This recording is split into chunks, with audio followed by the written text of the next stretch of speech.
Marami ka ba nakakatindig balahibo o may mabigat na energy na nararamdaman sa paligid mo? Hindi kaya multo o espiritu na ang ito o guni-guni mo lang yan? With the help of paranormal investigation gadgets, masasagot na yung mga katanungan mo. Para ipakita sa atin kung paano gamitin ang mga yan, kasama natin ngayon ang isang paranormal expert, si Clyde Park, na may daladala ng gadgets. Hello, Clyde. Hello, magandang gabi po sa inyo. Magandang gabi. Ganda naman ang pangalan mo. Oo nga. Eh, ano naman yung mga gadgets na dala mo para sa paranormal investigation? Okay. Una po, we have here the motion EMF, the electromagnetic frequency detector. Ang ginagawa nito is dinidetect nito ang PK frequency ng isang ghost. Usually kasi ang ghost is consist of electromagnetic field. And then kapag itapat mo sa kanya to, mag-i-spike siya, mag-iilaw yung alarm niya, and then magkakaroon siya ng reading. Magkaka-numbers, parang Magkaka-numbers. And usually ang numbers niya is mababa. It's like 1, 2, or 3 lang.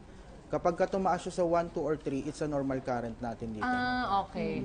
Ay, yung second gadget, ano naman itong pangalawa? Okay. Recorder?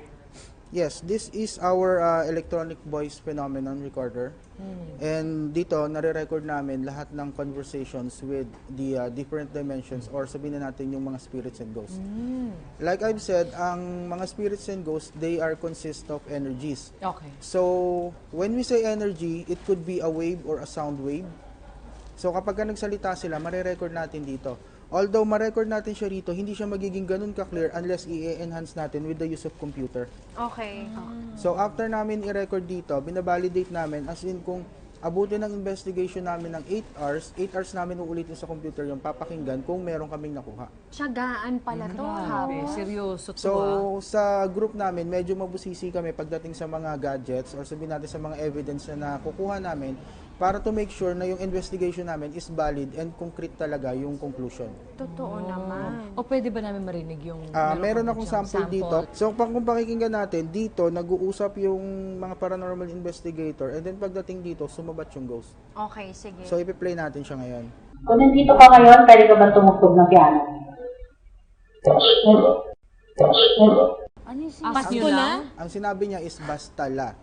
So, pinutol ulit yung part na yon. So, most probably, meron siyang message na gustong ibigay, naputol lang namin. Basta lang bayaran nyo ako. Kunwari ganun. Oh, like for example, ganun.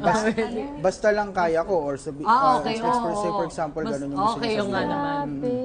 Nakakausap. Grabe naman. Kausap nila. Nakakausap namin. So, yun lang yung sum. Pero actually, yung iba nasa validator pa namin, binabalidate niya pa. Tulad ng sinabi ko sa inyo na it take time talaga para ma-prove namin or sabihin namin na talagang authentic yung recording. Bakit napuputol nyo lagi? Oo. Kasi may may time limit lang siya kung ilan. So usually, or sabihin natin kadalasan, kapag ka nagsasalita yung ghost, umaabot siya doon sa time na 2 minutes, and then kailangan na namin i-record ulit. So, kailangan tutok ka pala. Pero normally ito ba para makausap mo or para makuha mo yung kung ano, 'di ba? Minsan try mo kontakin sila and then sumasagot sila. So yan yung makakakuha, 'di ba? Pero kung napuputol kasi, hindi mo makukuha yung message nila. Magandang tanong yan. Ginagamit namin kasi ang gadgets to prove na meron. And to prove na they are like intellectual huntings na pwedeng makipag-usap. So kapag na-prove namin na pwede sila makipag-usap, babalikan namin ngayon yung lugar, and then doon kami magkakaroon ng actual conversation sa kanila. Oo. Through a different, Through a different use or parang... naman. Or sabihin natin without gadget, sabihin na lang natin na through abilities na lang.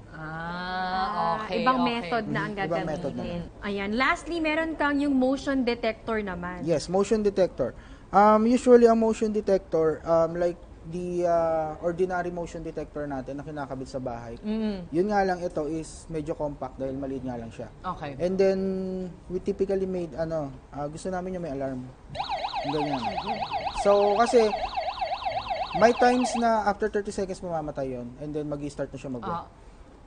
Minsan kasi, may times na dumadaan yung ghost, magpa-flash lang siya.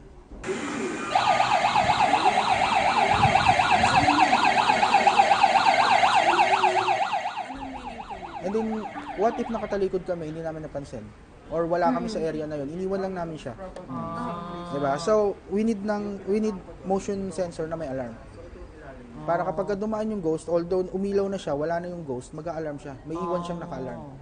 So, maririnig namin, lalapit kami doon, And then mag-investigate kami. Usually, we took EMF na and EBP and everything. Oo. And then nagkakandak na rin kami pictures para if ever may makuhanan kami or what. So, ganun yung process namin. Oh, so lahat talaga, para nga naman mas wide yung sakop mo na area. What would be a reason why kayo i-hire? Huntings kasi when you say huntings, like for example sa office, ang isang office is hindi nagiging healthy working environment kapag ka masyadong mabigat yung negative energy na nandun. So, mas magiging productive yung mga employees natin and then yung mga tao kapag ka na-cleanse namin yung lugar or natanggal namin yung huntings or let's say na-exercise namin yung lugar. Doon sa mga gusto naman na, kunwari may mga concerns sila, gusto kayo makontak, paano? Pwede nyo po kami i-search through Center for Paranormal Studies.